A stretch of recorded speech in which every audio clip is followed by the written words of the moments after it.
Ayo, segera download Quran Tadabbur, tafsir dalam genggaman Anda.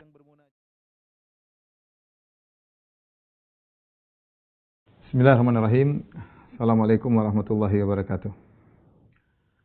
Alhamdulillahi ala ihsanih wa syukru lahu ala taufiqihi wa amtinani. Asyhadu an la ilaha illallah wahdahu la syarika lahu ta'ziman li sya'ni wa asyhadu anna Muhammadan abduhu wa rasuluhu da'ila ridwani. Allahumma shalli alaihi wa ala alihi wa ashabihi wa ikhwani. Rekan-rekan para dokter yang dirahmati oleh Subhanahu wa taala, para dokter di urologi ya. Pada pembahasan kali ini kita akan bahas tentang sejarah kesyirikan ya, karena di antara kebiasaan jahiliyah yang masih dilakukan oleh sebagian kaum muslimin ya adalah al-ghulu fi shalihin, yaitu berlebih-lebihan, pengkultusan yang berlebih-lebihan kepada para ulama dan para shalihin. Syekh Muhammad bin Abdul Wahhab rahimahullah berkata, al-ghulu bi ahli al-ilmi was salah. Al-mas'alah as-salitsah asyarah. Perkara ke-13 yaitu berlebih-lebihan kepada para ulama dan orang-orang saleh. Ya, ka qaulihi, seperti disebutkan dalam firman Allah, ya ahlal kitabi la taghlu fi dinikum wa la taqulullahi ilal haqq. Wahai ahlul kitab, janganlah kalian berlebih-lebihan dalam agama kalian dan janganlah kalian mengucapkan tentang Allah kecuali yang benar saja ya, kecuali yang benar, yaitu jangan kalian mengatakan Allah punya anak, Nabi Isa alaihissalam, atau Isa adalah Tuhan atau anak Tuhan.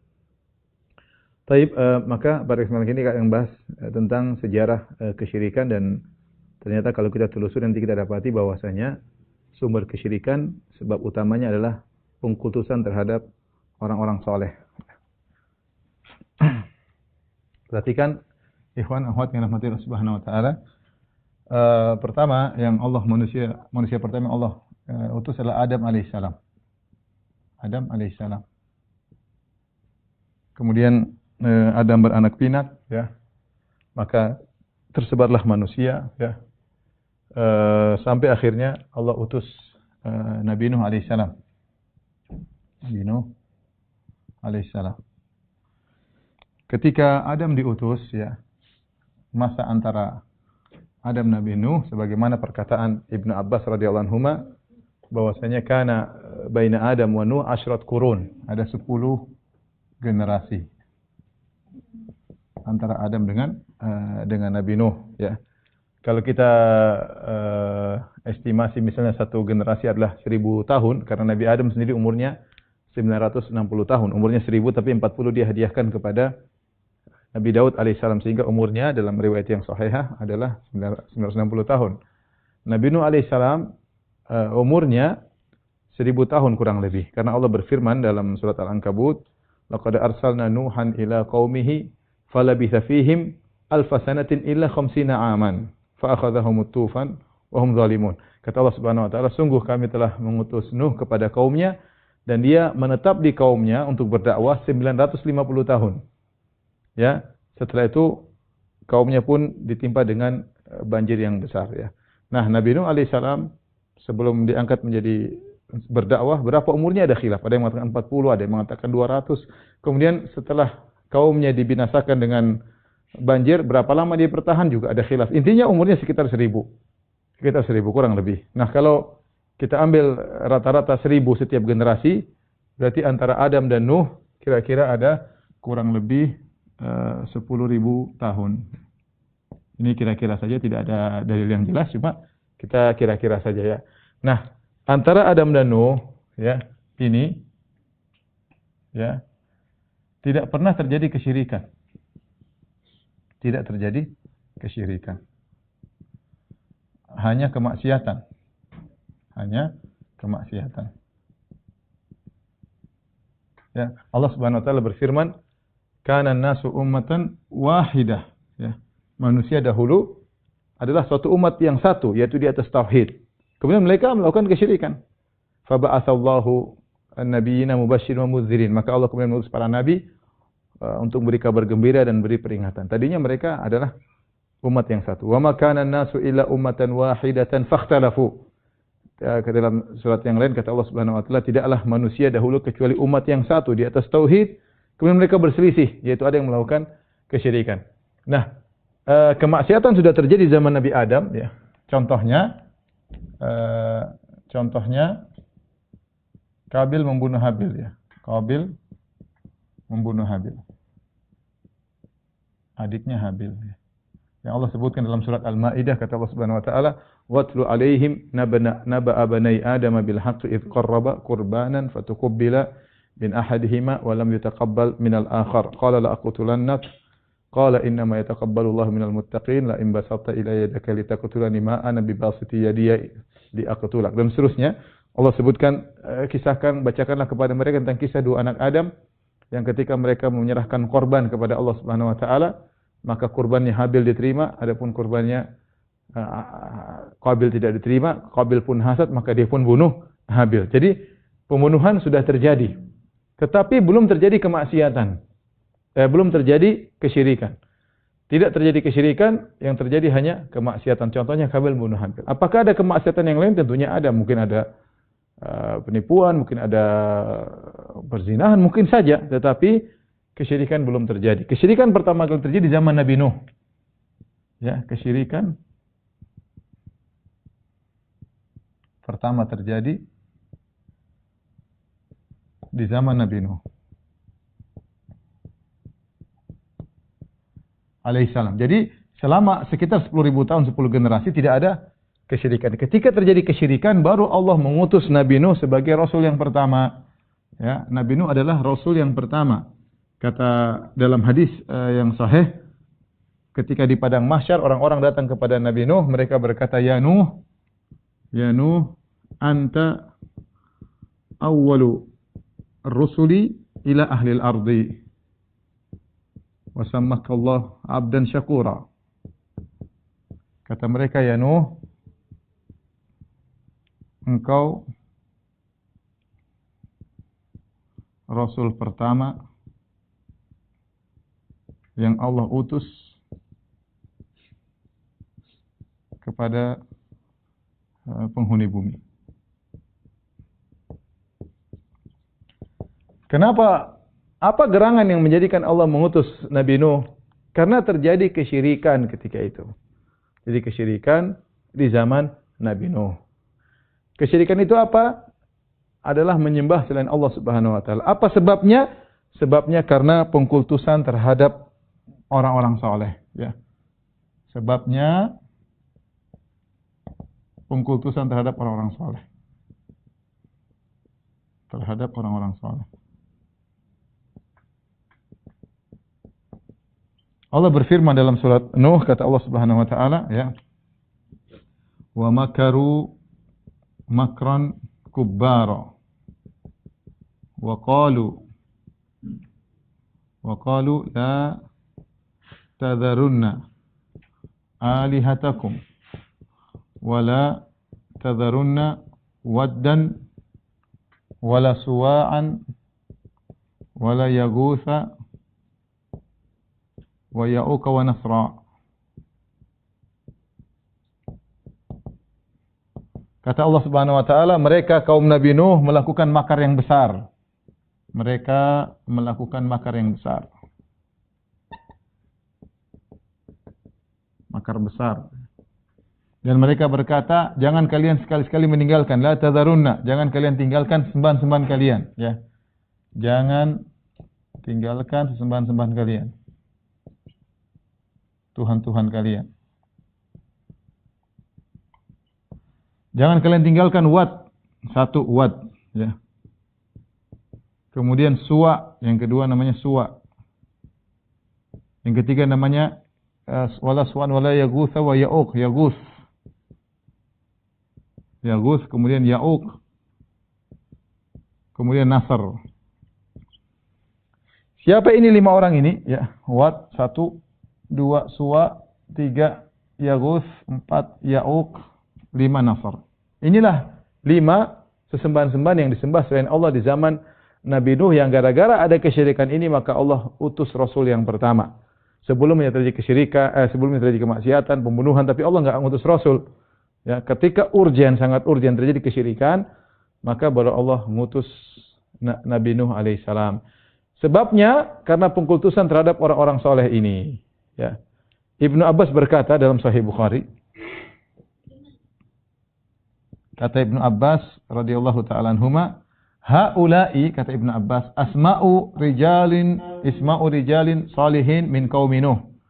Ini 5 orang ini adalah nama-nama orang soleh di zaman kaum Nabi Nuh. Jadi mereka ini adalah nama-nama orang soleh di zaman kaum Nabi Nuh. Ya.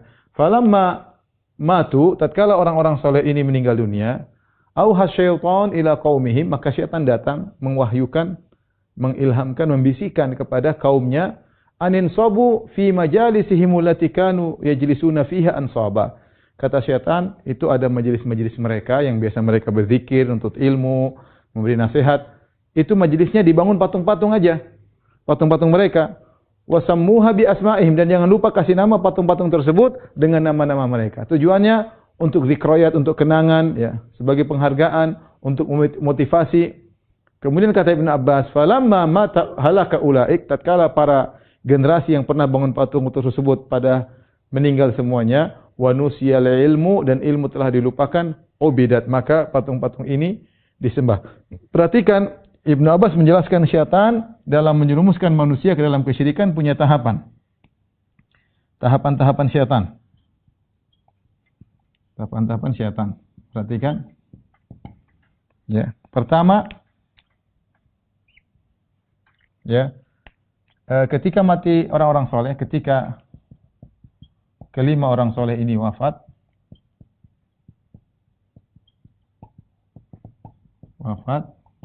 disuruh syaitan menyuruh membangun, membuat patung. Membuat patung-patung mereka di lokasi biasa mereka beribadah.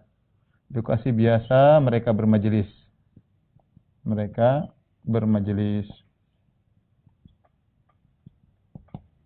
Ya. Jadi pertama, setan tidak langsung, perhatikan, setan tidak langsung menyuruh ibadah, menyembah mereka. Ya, perhatikan. Setan tidak langsung menyuruh syirik. Tidak mungkin. Karena masih ada ilmu ketika itu.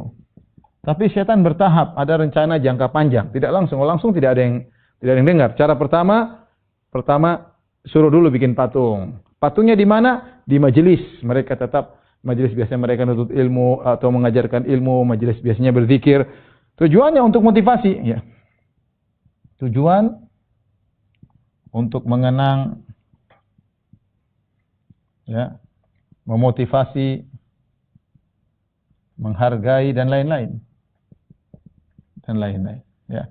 Disebutkan oleh para ulama dengan tujuan kalau mereka melihat patung-patung tersebut, mereka akan termotivasi untuk beribadah. Karena itu orang soleh. Melihat patung-patung mereka mengingatkan dengan bagaimana kesolehan mereka sehingga termotivasi, ya. Baik, setelah itu setan nunggu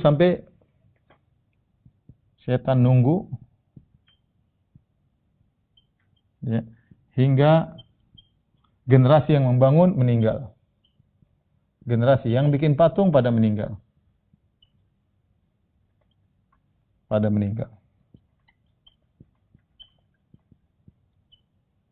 Kemudian lagi ketiga, setan nunggu sampai ilmu dilupakan. Hingga ilmu dilupakan.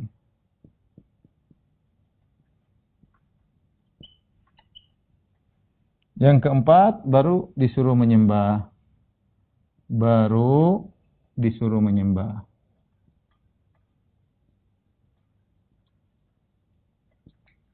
Makanya, kalau kita mau lihat bagaimana setan menunggu lama, ya. Kalau kita asumsinya bahwasanya setiap generasi adalah 1000 tahun, maka setan menunggu 1000 tahun lebih.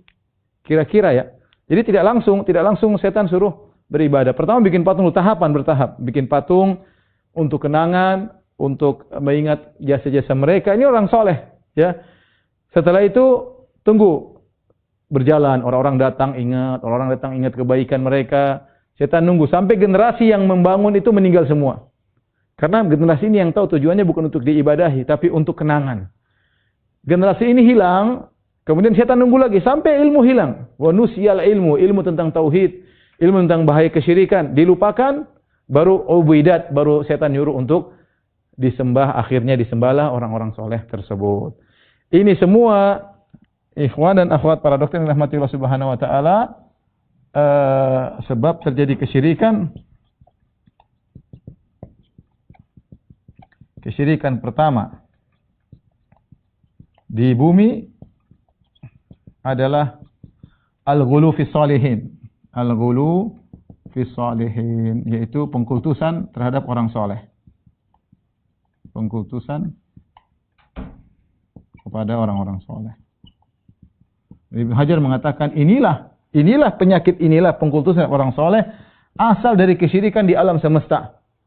Kebanyakan kesyirikan terjadi karena pengkultusan terhadap orang-orang saleh. Tapi kita mau buktikan ya. Kita mau buktikan bahwasanya asal ya kesyirikan ya adalah pengkultusan terhadap orang-orang saleh ya. Baik. Kesyirikan zaman dahulu. Kesyirikan terdahulu. Siapa yang disembah? Banyak ya, kita boleh kasih contoh. Contoh satu, ya. Siddhartha Gautama.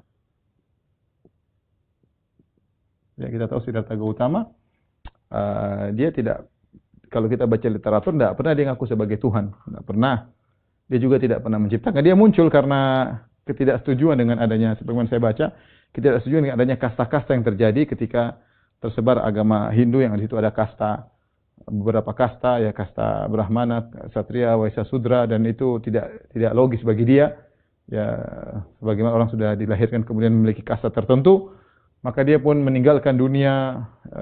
Mungkin dia dari bangsawan, kemudian dia pergi ke hutan, kemudian dia melakukan ritual-ritual, menjauhkan diri segala kehidupan dunia, sampai jadi boleh dikatakan dia orang yang bijak, orang yang baik, akhlak yang mulia, sehingga dia mensucikan dirinya agar sampai pada derajat nirwana. Tetapi intinya, dia tidak pernah mengaku sebagai Tuhan. Dia tidak pernah menciptakan burung, tidak pernah menciptakan hewan, tidak pernah. Ketika dia meninggal, lama-lama disembah. Di masa hidupnya mungkin dia belum disembah. Ketika dia meninggal, mulailah orang mengkultuskan dia berlebih-lebihan, sampai akhirnya disembah. Sekarang berapa banyak, entah jutaan, entah miliaran orang-orang yang menyembah Siddhartha Gautama, yang dia adalah manusia biasa yang tidak pernah mengaku sebagai Tuhan. Ya, dan contoh yang lain seperti mungkin Konghucu ya, Konfusius atau Konghucu juga sama. Intinya orang bijak yang orang-orang pada berlebihan kepadanya, akhirnya mereka menyembah Konghucu. Contoh seperti di kaum Yahudi, mereka berlebihan kepada Uzair. Yahudi berlebihan kepada Uzair. Uzair. Kata Allah Subhanahu wa taala, "Wa qalatil yahudu Uzair ibnullah."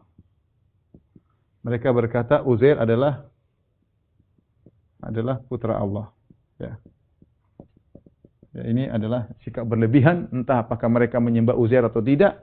Ada kemungkinan mereka menyembah Uzair, tapi intinya mereka mengatakan Uzair adalah putra Allah. Penyataan seperti itu saja sudah mengangkat Uzair seperti kedudukan sebagai Tuhan. Ini tentunya tidak diperbolehkan. Ya, kemudian 4, misalnya Isa bin Maryam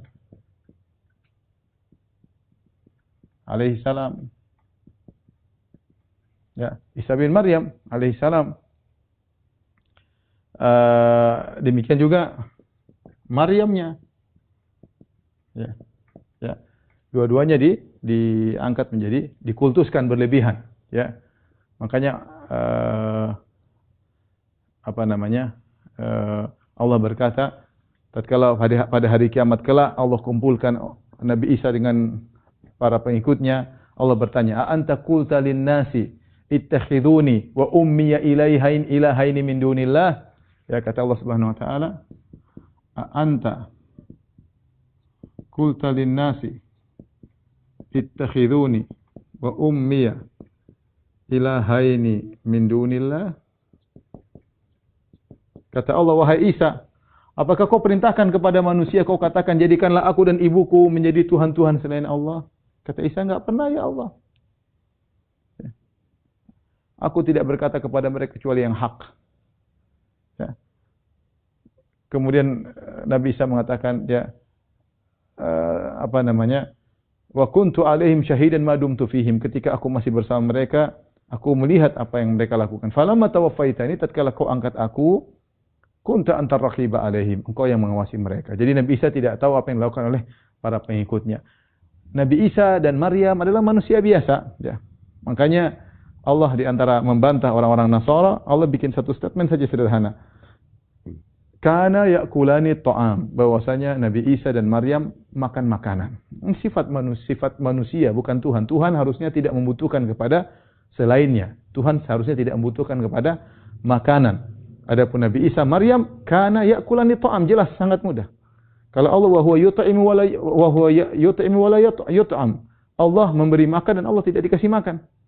Adapun Nabi Isa dan Maryam, kana yakulani ta'am. Allah sebutkan bahwa Maryam lapar, kemudian menggerakkan korma, dia makan korma. Nabi Isa juga lapar, bahkan dalam Injil disebut bahwa Nabi Isa makan, Nabi Isa lapar, Nabi Isa ya banyak sifat-sifat manusia. Sehingga mereka berdua, ini wanita solehah, ini lelaki soleh, seorang Nabi yang sangat mulia, diangkat kemudian pada derajat ketuhanan. Kapan Nabi Isa diangkat? Ketika dia dikultuskan, ketika dia diangkat oleh Allah Subhanahu wa taala. Maryam juga orang berlebihan kepada dia ketika sudah meninggal, diangkat mencapai derajat ketuhanan oleh sebagian orang-orang Nasara. Kemudian di antara juga misalnya ya rahib-rahib dan pendeta-pendeta. Allah Subhanahu wa taala berfirman, "Ittakhadhu ahbarahum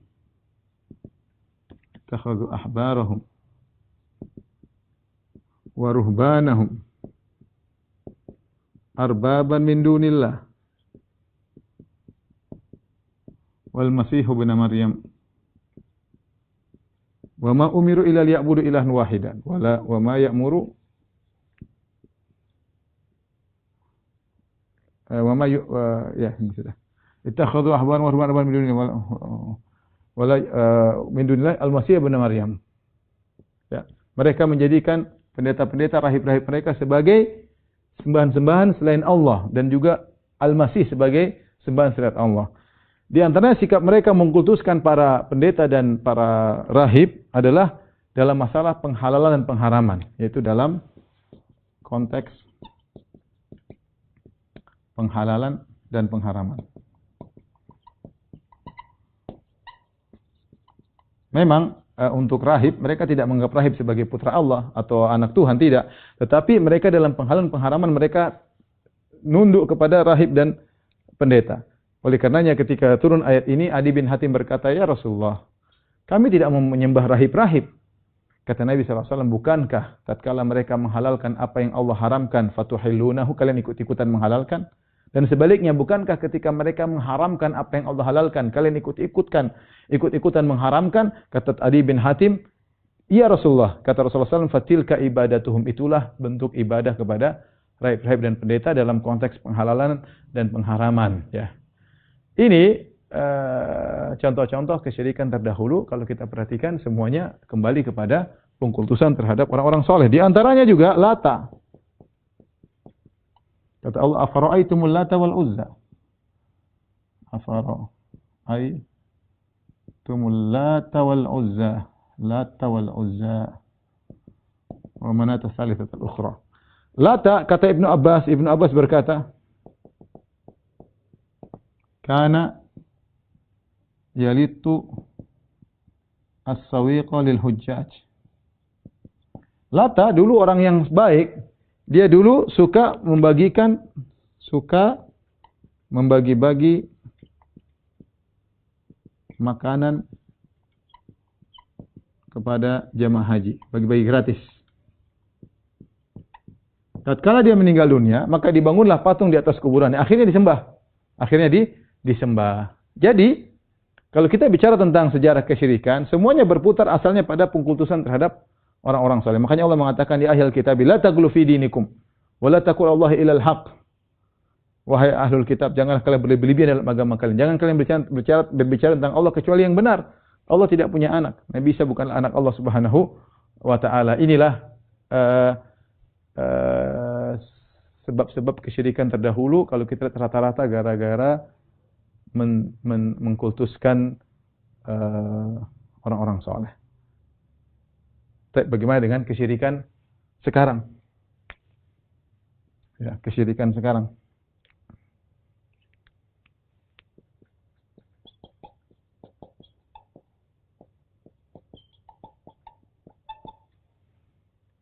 Ya. Sebelumnya ikhwan saya ingin ajak antum berpikir ya. Baik. Yang menyembah Siddhartha Gautama entah berapa ratus juta. Kalau sampai miliar saya enggak tahu juga. Yang Konghucu juga berapa saya enggak tahu juga ya. Yang menyembah Isa bin Maryam jelas miliaran. Yang menjadikan Maryam sebagai sembahan wa alam di antara mereka mungkin ada. Yang menuruti rahib-rahib dan pendeta-pendeta dalam menghalalkan mengharamkan juga banyak. Lata mungkin sudah tidak ada. Ya, tapi dahulu di zaman Nabi SAW banyaknya. Tapi lihat bagaimana miliaran orang yang mereka terjebak dalam pengkultusan terhadap orang soleh sehingga akhirnya mereka menyembah. Kesyirikan sekarang juga tidak jauh beda dengan apa yang kita lihat ya. Di antara mereka seperti orang-orang Rafidhah yang mengkultuskan Ali bin Abi Thalib.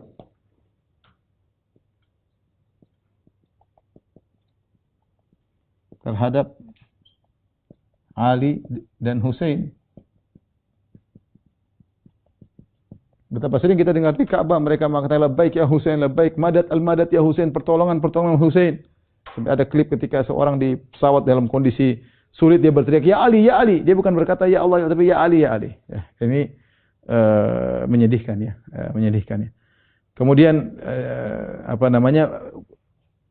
peribadatan pengkultusan terhadap wali-wali ya. Terhadap mayat-mayat. Wali-wali yang sudah meninggal.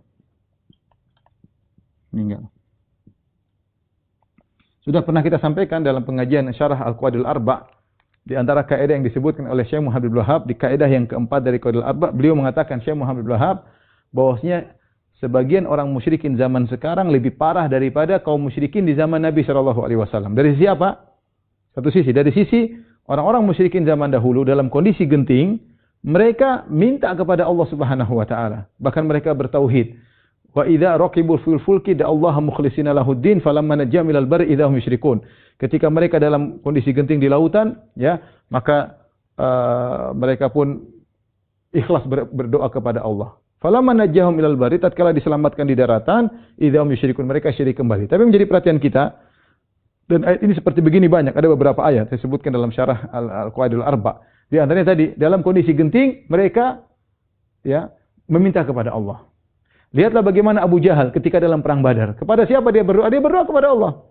Allah turunkan firman-Nya, "In tastaftihu faqad ja'akumul fath" dalam surat Al-Anfal. Kalau kalian minta keputusan, maka Allah telah beri keputusan. Lihat dalam buku tafsir bagaimana Abu Jahal ketika dalam perang Badar dia berkata, "Allahumma ayyuna aqta'u lirrahim wa atana bima lam na'rif fa ahinhul ghadat."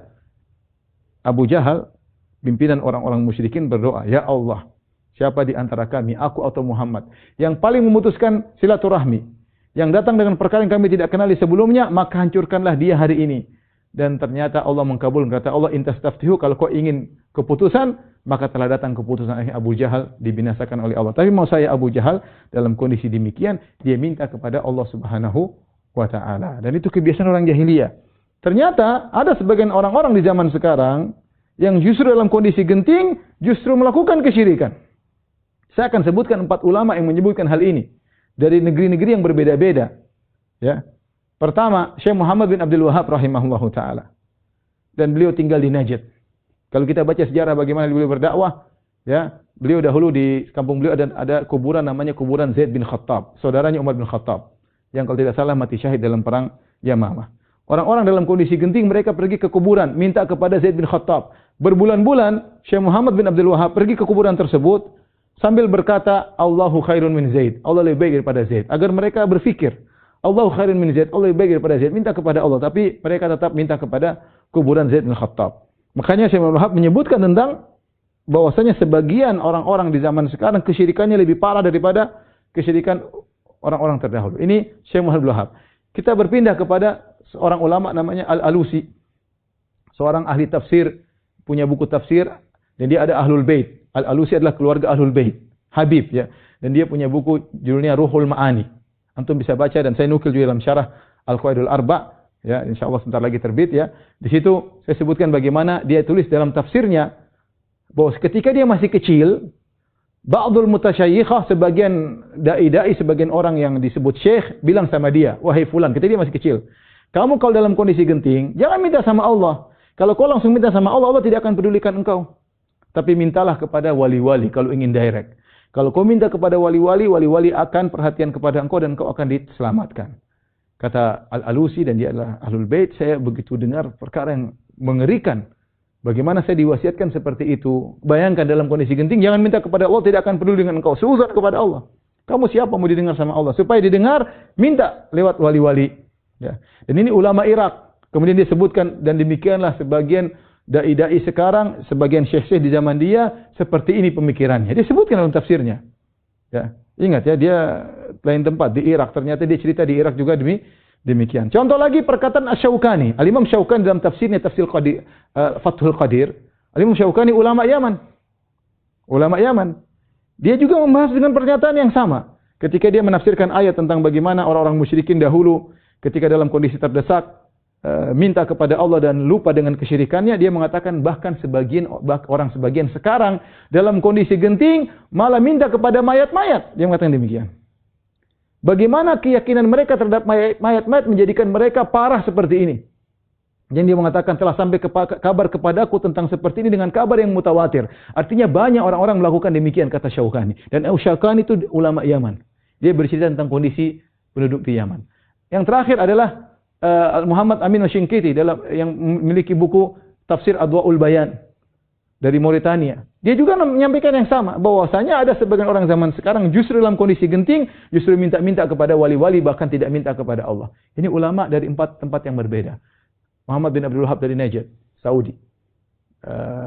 Al-Alusi dari Irak. Syaukani dari Yaman. Muhammad Amin Asy-Syinkiti dari Mauritania. Tapi mereka semua sepakat bahwasanya ada sekelompok orang yang mereka dalam kondisi genting justru minta-minta kepada selain Allah, ya, menganggap wali-wali sebagai tempat pertolongan mereka, dan mereka terjerumus dalam kesyirikan gara-gara pengkultusan terhadap orang-orang yang saleh. Maka sebab utama terjadi kesyirikan adalah pengkultusan. Tapi saya akan bacakan suatu klip video yang bagus saya dapat tentang bagaimana orang-orang yang disembah di zaman sekarang ya. Antum nanti tolong dengarkan, dan ini saya dapat dalam satu klip, saya ringkaskan ya. Saya bacakan ya, orang-orang zaman sekarang yang disembah sama orang-orang gara-gara pengkultusan. Sekarang ini kita juga dapat menyaksikan bahwa sikap tersebut, yaitu mengangkat manusia biasa kepada derajat yang disembah, juga masih berlaku. Berikut beberapa individu zaman modern yang telah dijadikan sembahan oleh sebagian manusia. Ini ada videonya ya. Mudah-mudahan nanti di-share sama Windu, kameramen saya di Facebook, nanti bisa dilihat ya. Pertama yang disembah di zaman sekarang Mahatma Gandhi. Mahatma Gandhi, penyembahan dan pemujaan terhadap Mahatma Gandhi yang asalnya hanya merupakan tokoh gerakan kemerdekaan bagi negara India terjadi di beberapa tempat di negara tersebut. Di antaranya seperti di Odisha, salah satu negara bagian di India. Di sana terdapat 2 kuil yang mempunyai patung Mahatma Gandhi yang disembah. Intinya Mahatma Gandhi disembah di India. Yang kedua disembah adalah Bunda Teresa. Bunda Teresa merupakan seorang biarawati Katolik yang terkenal dengan kegiatan-kegiatan sosial dan kemanusiaannya di India sejak awal kemerdekaan negara tersebut. Teresa diangkat sebagai sembahan oleh sebagian penganut Hindu di kota Kolkata, Benggala Barat, India.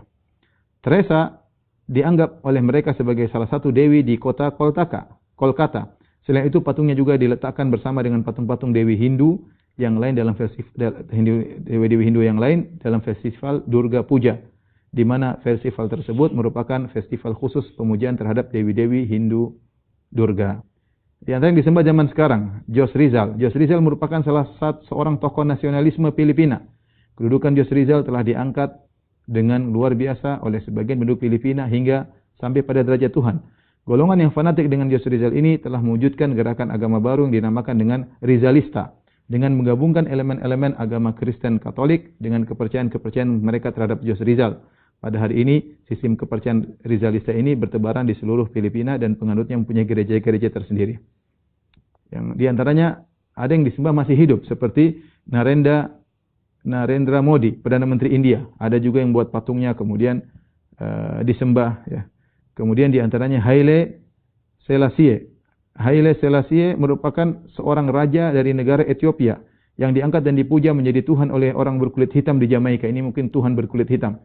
Golongan yang menyembah adalah penganut Rastafari yang memimpikan pembebasan dari belenggu penindasan orang kulit putih. Ini juga disembah ya.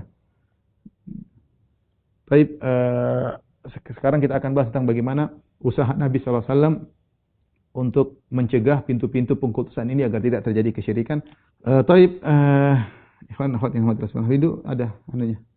Belum saya kirim sebentar ya, nanti biar dimasukkan ke komentar Facebook ya, sebentar. Sampai Diego Maradona juga disembah, ada patungnya. Amitabh Bachchan, ada beberapa orang ya. Nanti bisa antum lihat, ada di share, insyaallah ada videonya bisa dilihat ya. Bagaimana ternyata pengkultusan terhadap orang-orang yang dianggap baik itu akhirnya disembah, itu masih terjadi sampai zaman sekarang. Kalau dari dunia Islam rata-rata penyembahan terhadap wali-wali yang sudah meninggal dunia ya. Baik, sekarang kita bicara tentang bagaimana usaha Nabi menutup celah-celah ini ya.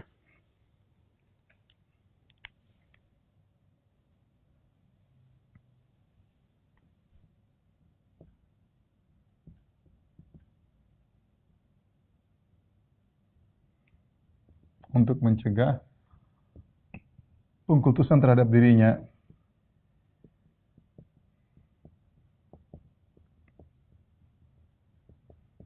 Banyak usaha Nabi SAW, di antaranya Nabi melarang sallallahu alaihi wasallam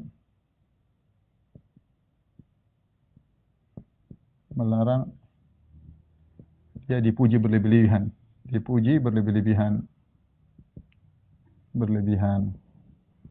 Kata Nabi SAW, la tutruni.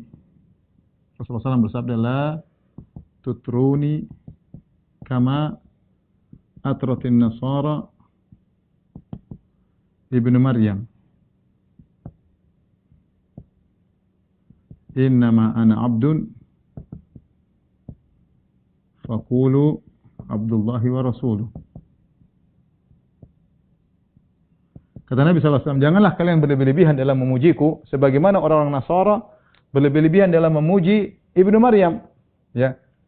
Jangan kalian berlebihan kepada aku sebagaimana orang Nasara berlebihan terhadap Isa bin Maryam. Innama ana abdun, aku hanya seorang hamba.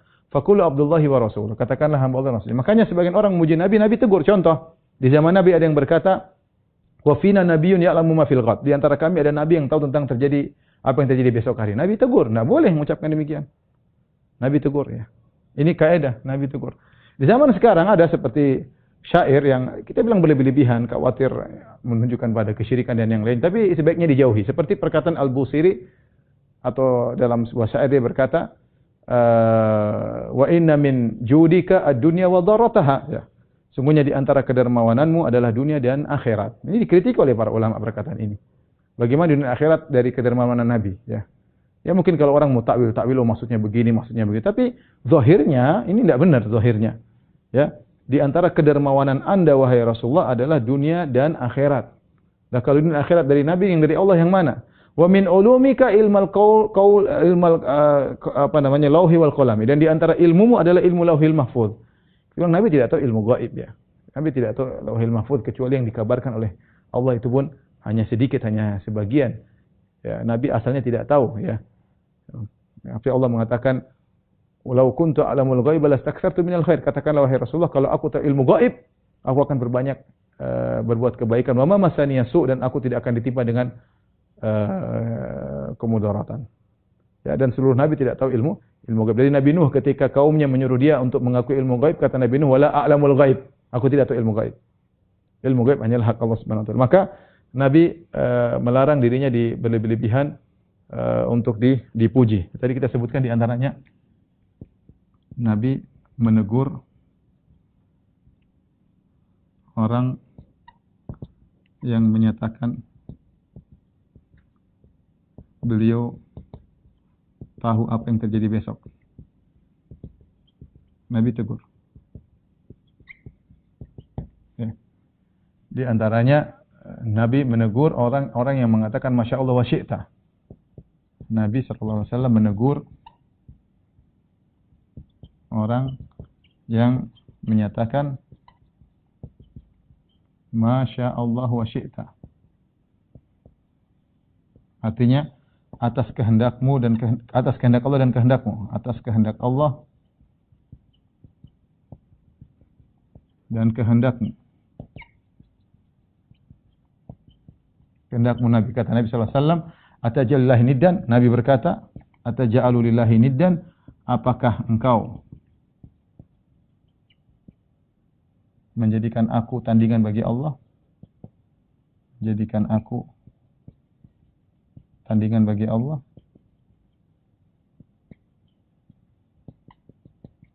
Ini contoh ya.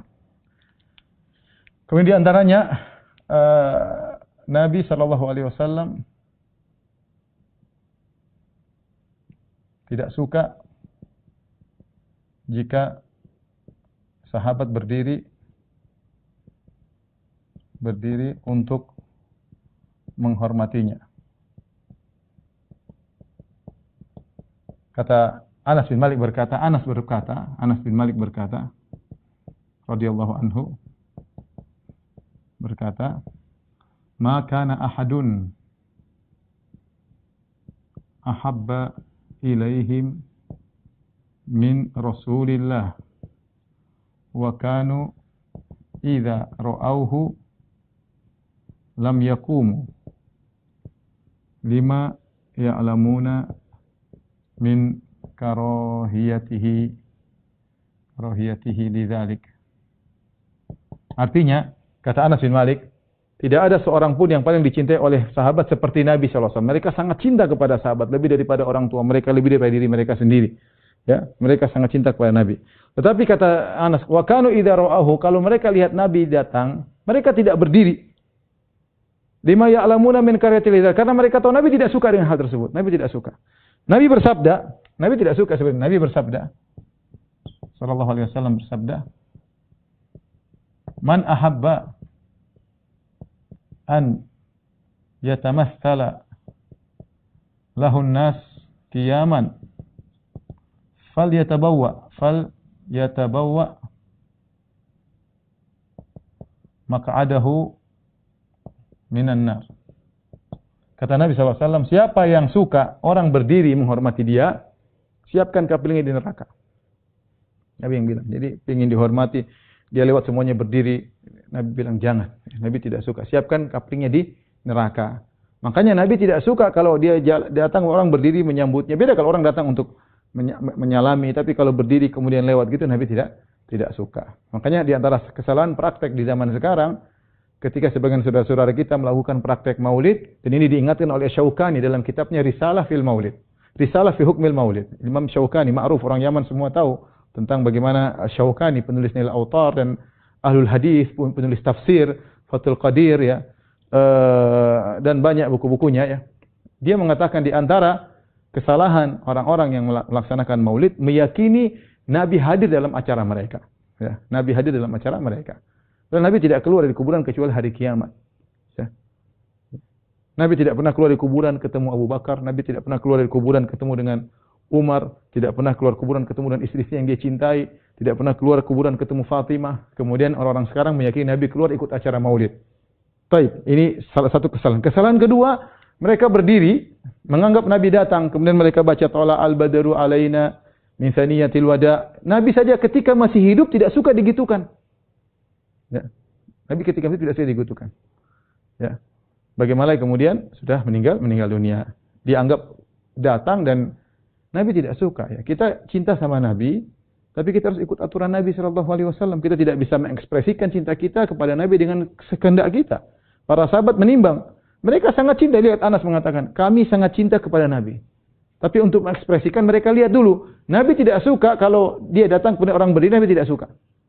Maka ikutilah ya cara Nabi. Ini dalam rangka apa? Menghindari adanya pengkultusan. Demikian juga ya.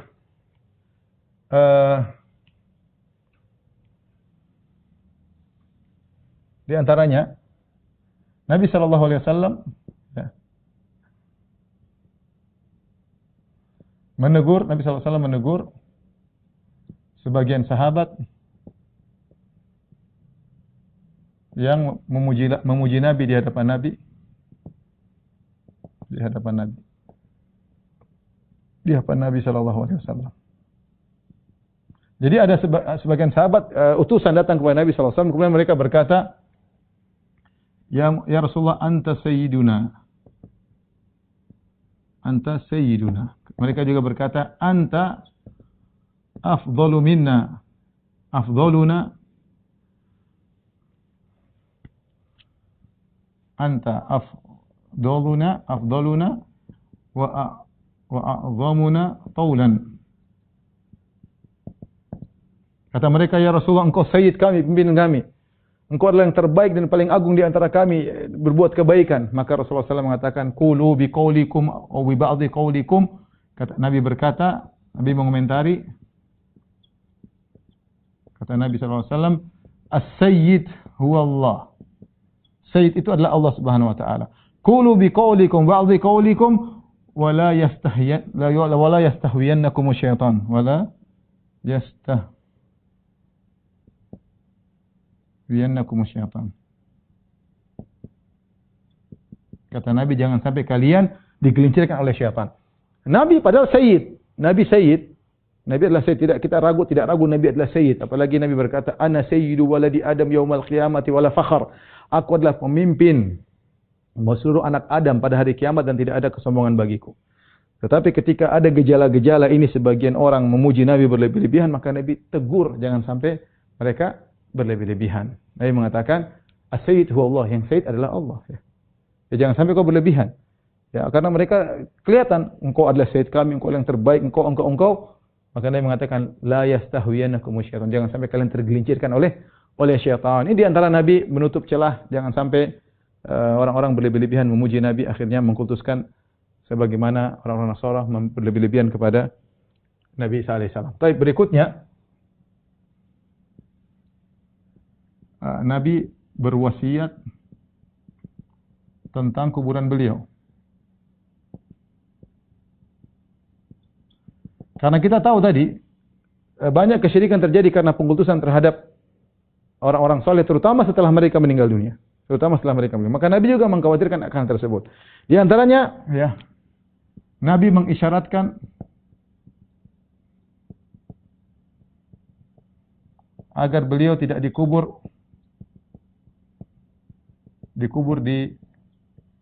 di luar di pekuburan umum. Nabi berkata, dan ini dipahami oleh Aisyah radhiyallahu taala anha. Lihat dalam Fathul Bari, Ibnu Hajar juga menafsirkan perkataan Aisyah demikian. Nabi mengatakan sebelum meninggal dunia, kata Nabi, laknatullah 'alal yahudi wan nasara ittakhadhu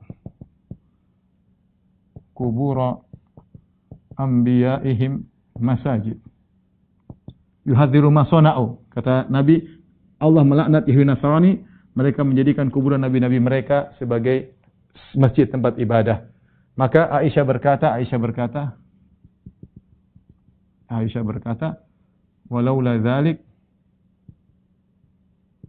la ubriza qabruhu.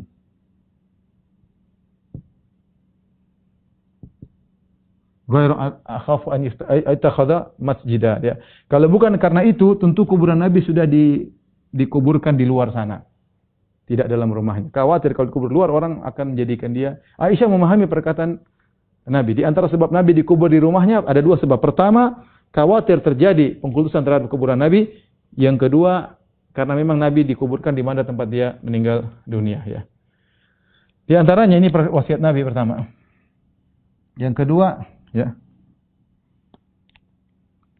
Nabi melarang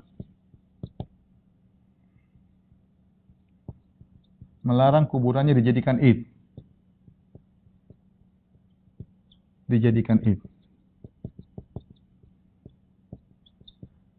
La taj'alu qabri idan. Jangan kau jadikan kuburanku sebagai id. Itu sesuatu yang datang berulang-ulang. Id itu sesuatu yang berulang-ulang. Id. Ya. Id adalah sesuatu yang berulang-ulang tiap tahun. Kemudian bikin acara khusus di kuburan Nabi. Makanya Nabi mengatakan, Sallu wa sallimu alayya fa inna salatakum wa taslimakum yablughuni haitsu kuntum. Kata Nabi, kalau kalian ingin beri salawat kepadaku, ingin beri salam kepadaku, dimanapun kalian berada akan sampai kepadaku. Tidak harus datang ke kuburanku. Ya. Kenapa tidak lain khawatir dikultuskan? Ya. Kita dianjurkan kalau sudah di Madinah kita ziarah ke kuburan Nabi sallallahu alaihi wasallam. Tapi berulang-ulang terus-terusan Nabi tidak menganjurkan, bahkan Nabi melarang. Oleh karena para sahabat mereka tinggal di Madinah, mereka tidak tiap hari pergi ke kuburan Nabi. Ya.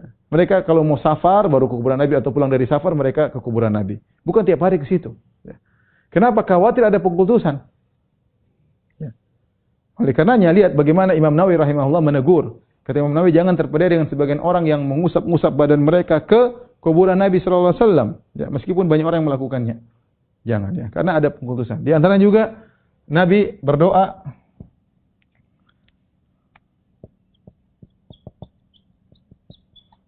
agar kuburannya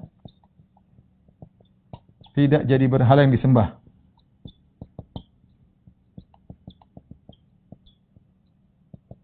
Kata Nabi sallallahu alaihi wasallam, Allahumma la taj'al qabri wasanan yu'bad. Ya Allah, jangan kau jadikan kuburanku berhala yang disembah. Dan Ibnu Qayyim mengatakan Allah pun mengkabulkan doa Nabi sallallahu alaihi wasallam. Maka Nabi sekarang kuburannya dulu ada pagar segitiga, tembok segitiga agar orang risih tidak salat situ. Kemudian ada 3 tembok lagi. Intinya kuburan Nabi terjaga, tidak ada yang bisa menjadikan kuburan Nabi sebagai berhala. Ada petugas-petugas sana yang menegur, sampai ada minta-minta kepada Nabi ditegur, ya. Ya. Meskipun saya pernah lihat ada sebagian orang sujud ke kuburan Nabi, saya bilang itu salah ya. Mereka keluar di arah kiblat, kemudian mereka sujud ke arah kuburan Nabi. Tapi Nabi berdoa, ya Allah jangan kau jadikan kuburanku berhala yang disembah. Ini semua mengisyaratkan bahwasanya Nabi menutup celah-celah jangan sampai dia disembah sallallahu alaihi wasallam. Taib, yang terakhir ya, bahwasanya ya, sikap keras Nabi terhadap kuburan, atau bukan sikap keras sikap kehati-hatian Nabi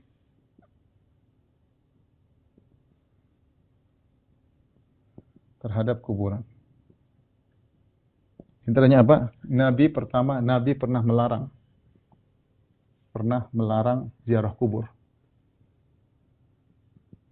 Ketika di awal Islam, ziarah kubur di awal Islam. Khawatir apa? Khawatir ada orang yang menyembah kuburan. Kata Nabi sallallahu alaihi wasallam, "Kuntu nahaitukum an ziyarati kubur." Kuntu nahaitukum an ziyaratul kubur. Ziyaratul kubur. Al-ana fazuruha. Al-ana fazuruha. Fazuruha. Baik, kalau Nabi pernah melarang berarti ini sebab. Nabi pernah melarang, menyebutkan ini di awal Islam karena orang baru masuk Islam khawatir kembali pada pengkultusan terhadap mayat-mayat. Ketika Nabi pernah melarang berarti ini bukan sebab yang main-main. Sebab yang bisa, kenapa Nabi tegas terhadap masalah kuburannya. Ya, kemudian juga misalnya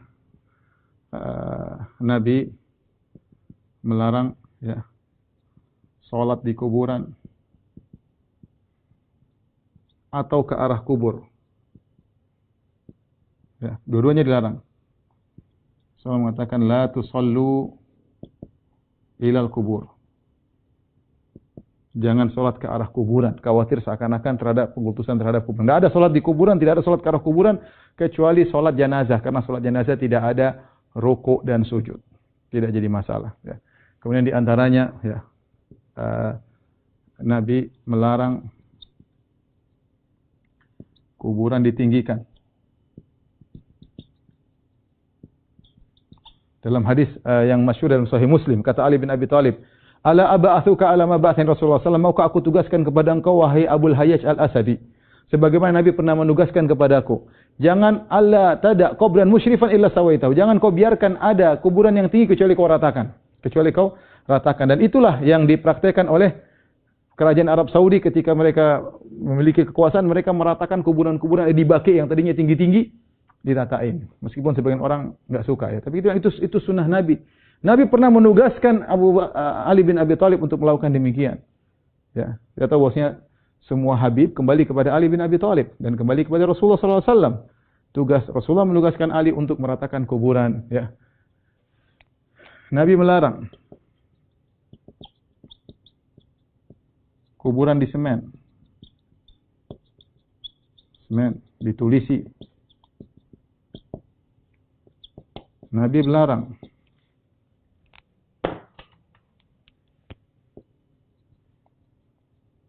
kuburan diberi penerangan. Baik. Ini semua ikhwan, coba antum perhatikan. Ini larangan, enggak boleh ditulisi, enggak boleh dikasih semen, enggak boleh ditinggikan, enggak boleh dikasih penerangan. Ini semua agar tidak ada pengkultusan. Jelas sekali agar tidak ada pengkultusan. Pencegahan. Di antaranya agar tidak ada pengkultusan. Sekarang ini semua dilanggar. Ya, orang dilarang salat kuburan, salat di kuburan. Bahkan ada yang bikin kuburan besar, bahkan orang lebih khusyuk salat di kuburan, ya. Bahkan ada sebagian kuburan masuk kuburan tahiyatul kuburan. Macam-macam orang. Disuruh jangan ditinggikan besar-besar, dikasih kelambu, dikasih dupa-dupa, dikasih. Maka Imam Syauqani dalam kitabnya Syarhus Sudur dia bilang, bayangkan seorang masuk ke sebuah areal pengkuburan, dilihat kuburan tersebut tinggi, dikasih kelambu, dikasih dupa-dupa, dikasih orang banyak di situ, ada yang baca Quran macam-macam. Orang akhirnya bisa tergerak, ini jangan-jangan ini kuburan bisa gini. Syaitan masuk dalam hatinya sehingga dia akhirnya punya keyakinan terhadap mayat. Dan itu yang terjadi. Betapa banyak orang akhirnya minta-minta kepada kuburan. Ya. Makanya bahkan sebagian orang kuburan lebih ramai daripada masjid.